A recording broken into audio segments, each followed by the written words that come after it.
Apa itu 7 kontak laktasi? Menarik ini. Sebenarnya 7 kontak laktasi ini adalah kontak Setelah melahirkan tuh memang pasti bayi itu ditaruh ya di atas ya. Ditaruh. Oke. Enggak, belum semua rumah sakit dan itu PR juga PR ya. juga. PR kita. Banyak nih PR-nya. Kalau kita berbicara dari segi hormon, Dok ya, hormon apa yang sangat mempengaruhi itu proses laktasi ini, Dok? Nah, ini dia nih lagi ya, hormon-hormon ternyata memang banyak, tetapi yang familiar di sini adalah hormon. Nomor 1 suami ya. Nah, bapak-bapak dengar Bapak-bapak ya. Nah, hari ini kita sudah lagi-lagi kedatangan dokter yang sangat cantik dan pelanggan setia kita ya. Dokter Fiona, selamat datang Dokter Fiona. Terima kasih atas waktunya. Kemudian Dokter Trasya yang lagi-lagi ya masih tetap semangat ya. Selaku orang yang sangat dekat dengan kebijakan publik ya. Harus sering-sering kita hadirkan ini ya. Agar terus-terusan dibahas dan menjadi concern bersama. Nah, hari ini ada pembahasan yang sangat menarik ya yang akan kita bahas mengenai ASI, yaitu tentang 7 kontak laktasi ya. Nah, kita sering dengar ini ya istilah-istilah seperti ini, tapi sebenarnya tidak semua orang paham. Nah, mungkin langsung aja ya Dok ya ke Dokter Fiona ya.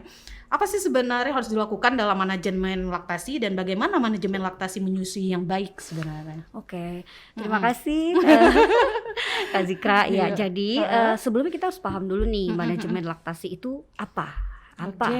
Manajemen laktasi adalah suatu upaya atau tata kelola di mana target kita adalah keberhasilan atau mendukung upaya menyusui, begitu ya, keberhasilan menyusui ya poinnya.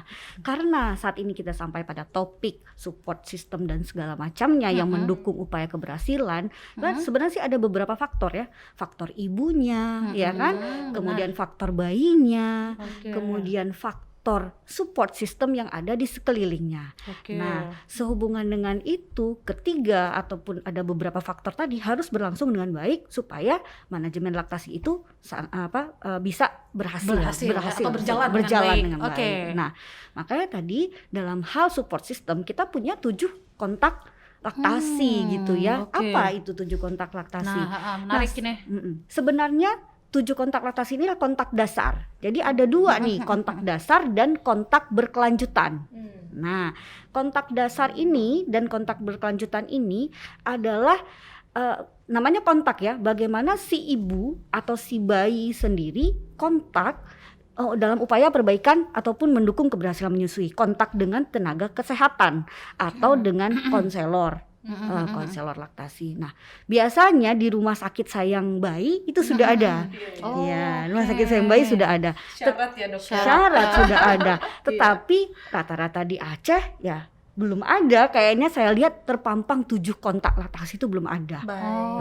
Apakah secara lisan tidak tertulis sudah dijalankan atau tidak? Ya, kita perlu mereview satu persatu tuh. Misalnya rumah sakit ya. Nah, apa saja nih 7 kontak dasarnya? Kontak pertama itu ada 2. Ya, 2. Yaitu pada saat antenatal sebelum bayinya lahir. Nah, kita tahu bahwa produksi ASI sudah dimulai dari 16 minggu sampai 20 minggu kehamilan. Nah, kapan kontak pertama itu terjadi? Pada saat 28 minggu. Kehamilan 28 minggu ya, kalau didefinisikan ya 7 bulan ya. Kurang lebih 7 bulan. Nah, di situ si ibu terpaparlah dengan orang-orang ataupun tenaga kesehatan atau konselor menyusui. Jadi bisa konselor menyusui atau konselor laktasi, bisa tenaga kesehatan yang punya concern di bidang itu.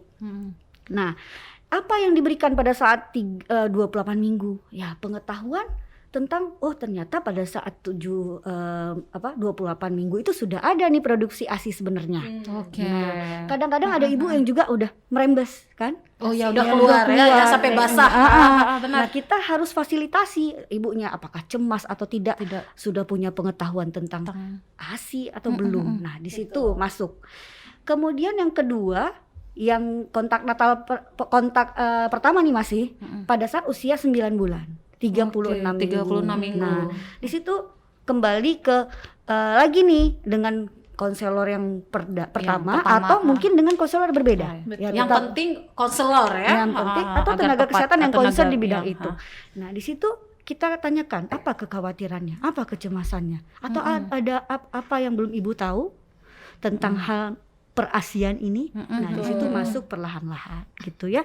Sebenarnya dari situ juga sudah mulai, jangan sampai ibunya aja, neneknya juga boleh, ayahnya juga boleh. Karena persoalan terbesar kita support system kita gitu ya. Sebenarnya banyak kan orang si ibu-ibu sudah melek kan. Banyak yang ibu-ibu muda di sini sudah melek dengan ASI. Selebgram kita juga sudah banyak. Tetapi neneknya belum nih. Keluarga lah ya. Belum ya kan. Nah, Suami. Ya benar. itu kontak yang pertama. Kontak yang kedua itu pasca persalinan, segera setelah persalinan pada saat di fasilitas bersalin, jarang ya di rumah ya kan. Nah disitulah IMD, inisiasi menyusu dini. Menyusu. Oh menyusu dini. Kalau ibunya menyusui, kalau bayinya menyusu.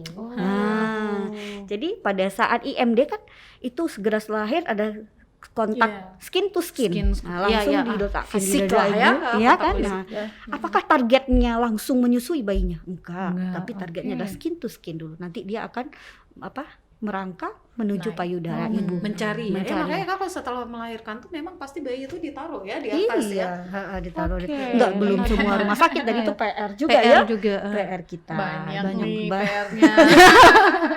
Ya kan, ibu makin lama makin remaja menikah lagi, jadi ibu baru lagi ya, terus menerus ya. Jadi sepertinya kita akan terus menerus mengedukasi ya. Nah, di situ kontak yang kedua.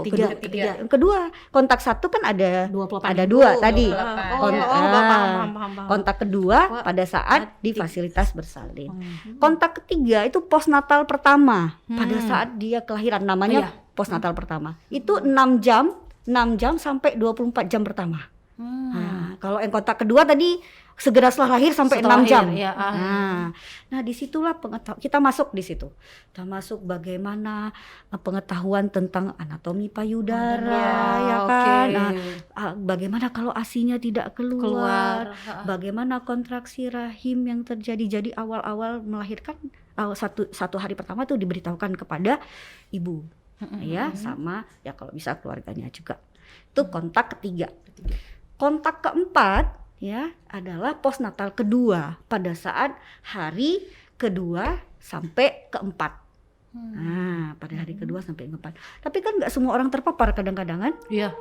Tetapi setidaknya pada saat konselor masuk, dia sudah tahu ini sudah sampai kontak keberapa. Ya, kontak kedua tadi kontak ke 4 adalah postnatal kedua, hari kedua sampai hari keempat. Sudah kita kasih tahu di situ, oh sudah kolostrum sudah keluar, ya cairan kekuningan sudah keluar. Kondisi ibu bagaimana? Ya, kondisi bayinya bagaimana? Apa ada tiba-tiba dikasih susu formula pula? Ya kan? Lagi-lagi ya. Lagi-lagi soal itu. Itu kontak keempat. Kontak kelima, postnatal ketiga, pada saat bayi berusia 5-8 hari. Ini 1 minggu. Kira-kira 1 minggu bayi kontak lagi nih. Ya pilih harinya hari apa. Ya kurang lebih 5-8 hari. Ya kita anggaplah pada bayi usia 7 minggu. Apa yang dilakukan di situ? Kita dorong ibu supaya menyusui eksklusif, ya kan? Pada saat hari ASI belum matur juga, belum matang, jangan sampai ibunya patah semangat nih. Karena kita harus jelaskan juga di situ ASInya juga belum terlalu banyak. Jangan berharap ASInya langsung jangan tumpah. Sementara lambung bayi juga kan masih kecil ya. Itu kontak kelima. Kemudian kontak keenam. Kontak keenam itu postnatal keempat. Ya biasanya usia bayinya itu antara 2 minggu sampai 1 bulan. Nah di situ juga yang kita tanyakan apa problem ibu, karena sudah masuk masa-masa di situ kan ibu luka juga sudah mulai pulih walaupun belum sempurna. Kemudian ada kesulitan apa pada saat menyusui, apakah ada kesulitan pada posisi dan perlekatan, bagaimana bayinya, tumbuh kembang bayi, harus ditanya di situ ya. Karena pada hari ke-28 itu kan sudah hampir 1 bulan dan bayi kita sudah bisa timbang kembali. Nah, kemudian ada kontak ke 7 pada saat itu namanya postnatal kelima pada saat bayi berusia 1,5 sampai 2 bulan, minggu ke-6 sampai minggu ke-8. Nah sama yang ditanyakan, walaupun dalam bisa jadi orang yang berbeda nih, konselornya orang berbeda, petugas kesehatan berbeda, tapi mereka harus paham bahwa mereka sudah masuk di kontak keberapa ini. Nah, ya kan, karena menentukan apa yang harus disampaikan, gitu ya, termasuk masalah tumbuh kembang bayi, karena kan berbeda. Walaupun orangnya nggak harus orang yang sama, ya bisa jadi ketemu sama yang A konselornya, besoknya atau 2 minggu kemudian bertemu dengan yang B gitu. Nah itu 7 kontak dasar ya, 7 kontak dasar, dan ada lagi kontak lanjutan di atas 2 bulan. Nah, di atas 2 bulan bayinya kita dorong tuh ASI eksklusif. Terus bagaimana tumbuh kembang bayi, terus bagaimana nih sudah nanti pada saat 4 bulan kan masuk kontak lanjutan tuh 4 bulan, 5 bulan, 6 bulan bagaimana pemberian MPASI yang benar seperti apa, kapan mulai MPASI. Jadi ada sebenarnya 7 kontak dasar dan 1 kontak lanjutan gitu. Ternyata memang ya kalau kita ngomong masalah ASI ini memang ternyata kompleks dan banyak sekali isu yang memang sebenarnya kita tuh bukan hanya berbicara bahwa kita harus paham, tapi juga kita harus menyadari pentingnya ya konselor ya. Karena kalau nggak kita bahas kayak gini juga saya yakin juga mungkin teman-teman ibu-ibu muda juga banyak yang nggak tahu, belum dengar info. Belum lagi berita hoaxnya ya, belum lagi battle dengan susu formula gitu atau kan. nyari info sendiri ya Kak di sosial media. Benar. Yang seri-seri sebelumnya ini menentukan nih yang kemarin yang edisi 1 sampai edisi 6 menentukan itu semua yang harus dijelaskan pada saat kontak ini. Waktu kontak pertama yang mana, waktu kontak kedua yang mana, waktu kontak ketiga yang mana yang sudah series podcast sebelumnya gitu. Nah maka dari itu gitu kan, untuk ibu-ibu hamil atau ibu-ibu nanti yang akan menyusui ya, hal-hal seperti ini sebenarnya sangat patut diperhatikan ya. Demi apa? Demi ya mencapai ya sebuah tujuan agar apa, anak kita, bayi kita, generasi kita kan menjadi generasi yang gemilang lah ya. Kemudian kalau kita berbicara dari segi hormon dok ya, hormon apa yang sangat mempengaruhi itu proses laktasi ini dok? Nah, ini dia nih lagi ya, hormon-hormon ternyata memang banyak, tetapi yang familiar di sini adalah hormon prolaktin dan hormon oksitosin. Nah, bedanya apa? Hormon prolaktin ini adalah hormon yang memproduksi ASI. Nah, begitu ada hisapan bayi di awal-awal, sentuhan pada puting seorang ibu akan ngasih sinyal nih ke otak. Otaknya bagian depan. Nah, jadi ada bagian depan hormon kelenjar pituitari namanya bagian depan akan tersentil. Ada rangsangan nih. Nah, keluarlah namanya hormon prolaktin. Dia akan beredar ke dalam darah. Prolaktin ini ngasih sinyal ke ASI, ke alveolus ataupun tempatnya si ASI itu untuk produksi. Ayo dong produksi sehingga dia akan penuh. Gitu. Nah, rangsangan yang sama terjadi apabila yang tadi kantong-kantong ASI tersebut kosong. Jadi sudah kosong akan tercetus nih di otak tadi bagian depan. Produksi lagi. Ya. Jadi sungguh sebuah kecerdasan yang tidak mampu mungkin diciptakan sendiri oleh manusia, kecuali diperah. Tahun itu tidak bisa hampir sama, tapi mungkin tidak bisa menyerupai hisapan bayi gitu prinsipnya. Tapi begitu kosong sudah ada rangsangan produksi kembali. Makanya tadi ada istilah supply and demand itu ya, semakin banyak kita gunakan ya semakin banyak produksinya ya. Menarik. Kemudian gini nih, saya mau ke Dokter Tasya sedikit ya. Sebenarnya apakah hanya ibu yang perlu edukasi mengenai laktasi ini, dok? Ya tentu tidak ya, karena keberhasilan ibu menyusui tadi kan ada cerita ya, ada banyak sekali step-stepnya ya yang ibu harus kontak ya, 7 kontak plus. Nah ini kan tentunya butuh kita desain supaya ibu ini memang betul-betul bisa bertemu dengan yang akan memberikan kontak ya. Konselor lah ya, dan konselornya. Nah ini kan perlu dukungan dari semuanya. Nomor 1 tentunya dari yang keluarga terdekat ya. Nah kalau berhasilan menyusui kita tahu itu 2,5 kali lebih besar dengan dukungan gitu ya. Nah jadi memang keluarga, misalnya suami, kemudian orang tua.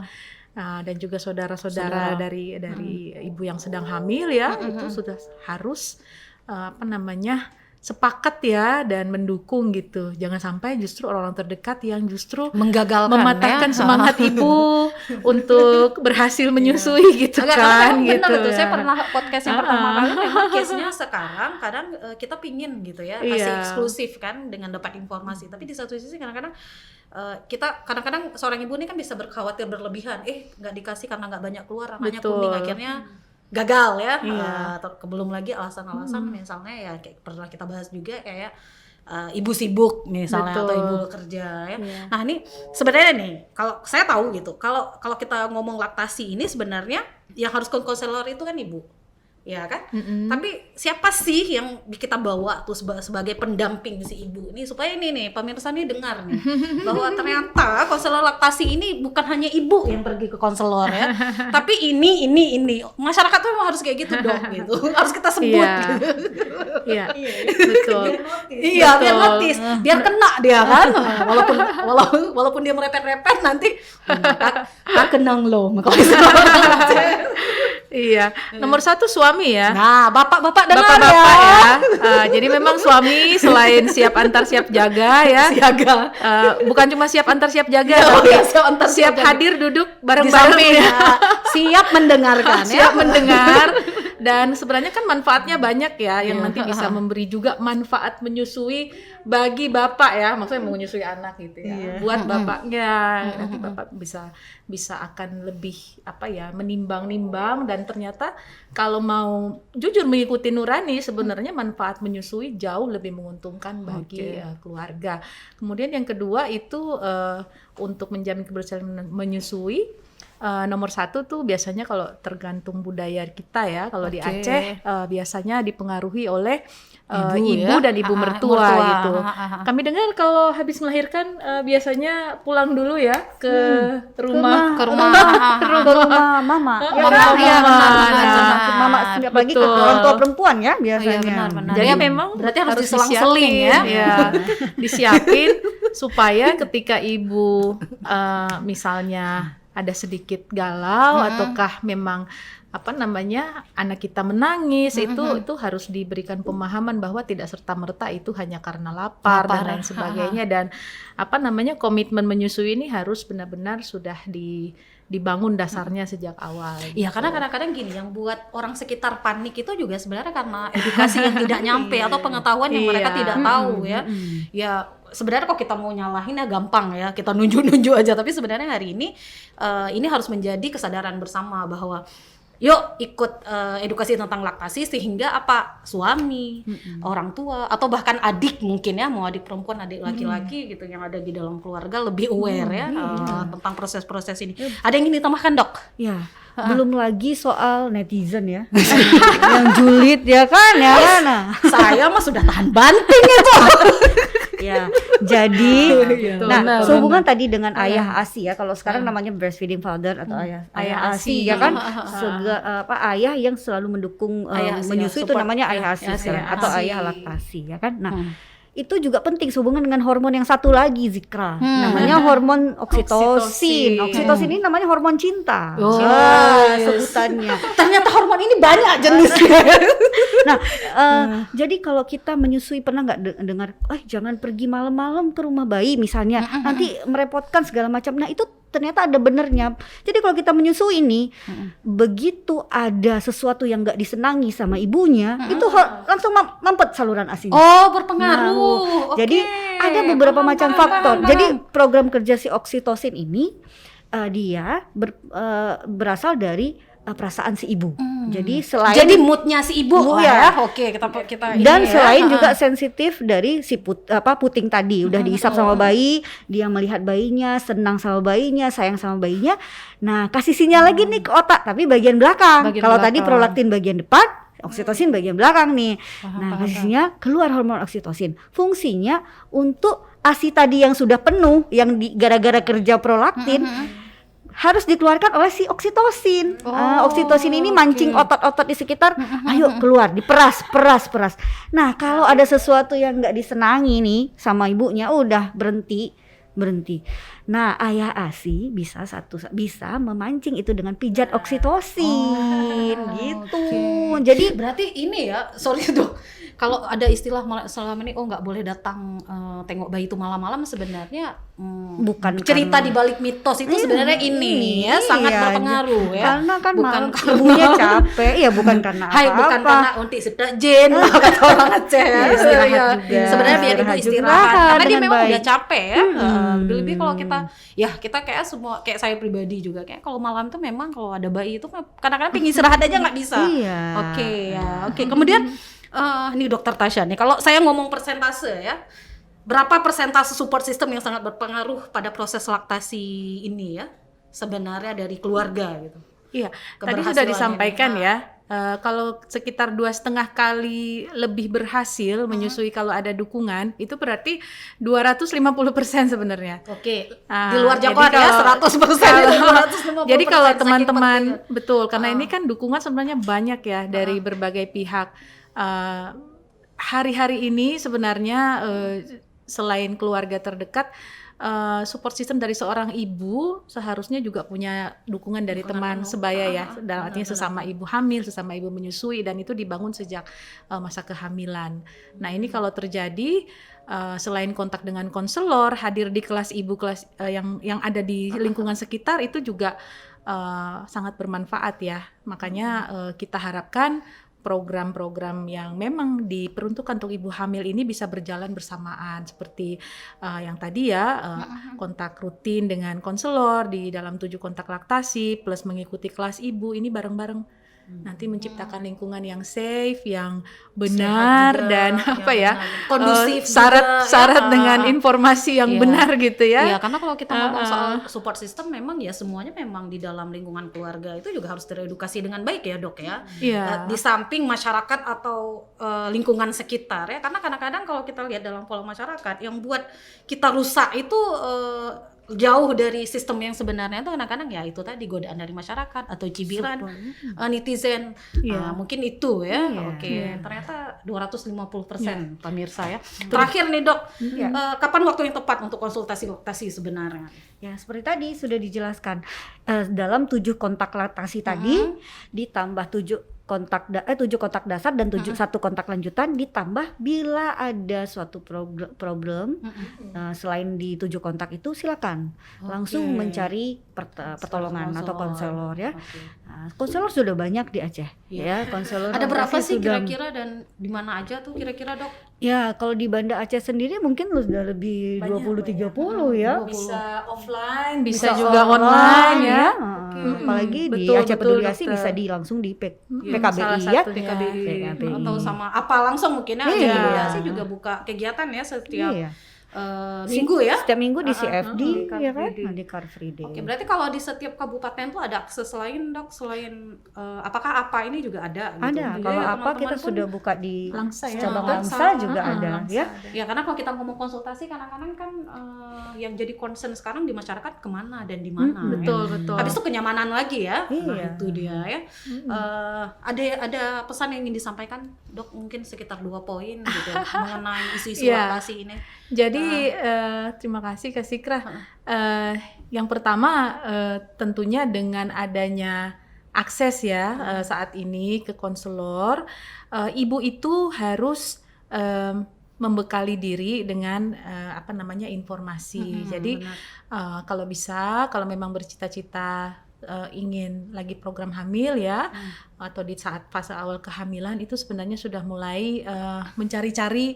Misalnya ini kan kita cita-citanya berhasil menyusui ya, kita mulai nanti kira-kira saya mau berkonsultasi dengan siapa, itu sudah harus ada planning ya, semuanya dengan planning yang baik. Kira-kira kalau aksesnya nanti baik ya, saya kira ibu akan jauh lebih tenang juga dalam menghadapi sepanjang kehamilannya. Jadi jangan ujuk-ujuk ada problem baru ke cari konselor. Mana nih konselor gitu kan.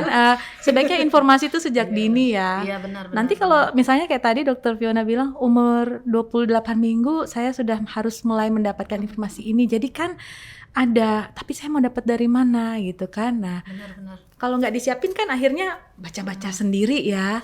Ya kalau benar, internet. kalau benar baca stat ya. Iya.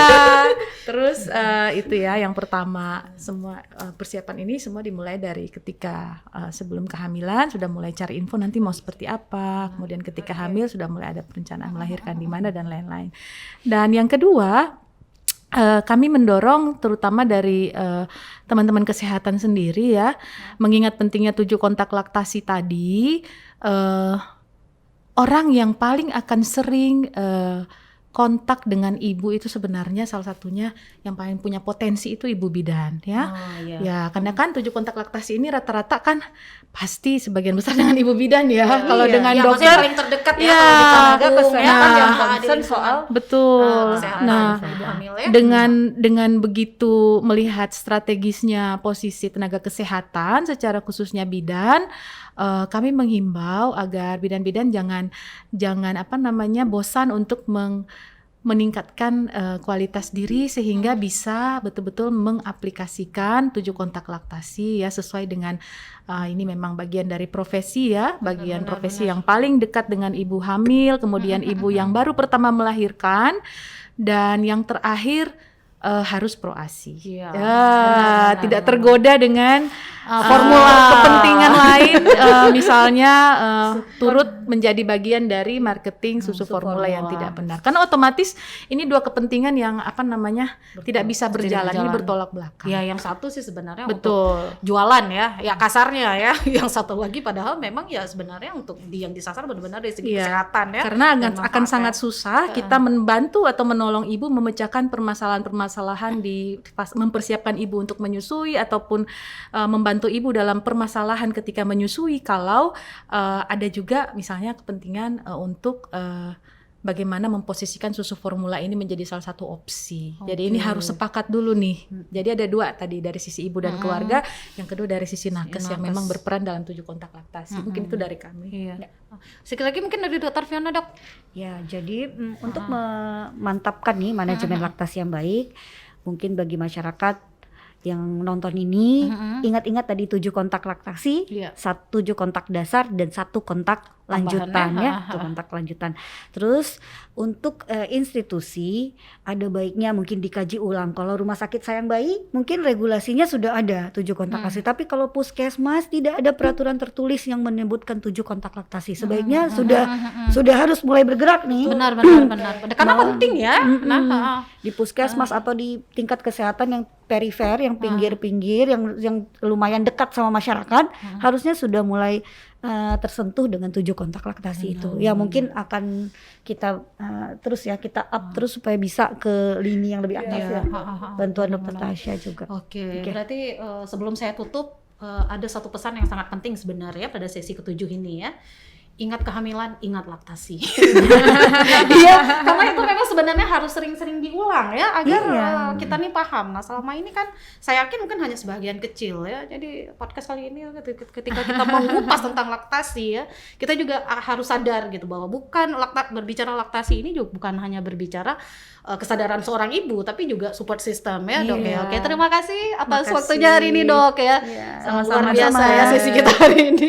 Saya Kimi dengan wabillahi taufiq hidayah. Assalamualaikum warahmatullahi wabarakatuh. Sampai ketemu pada sesi berikutnya.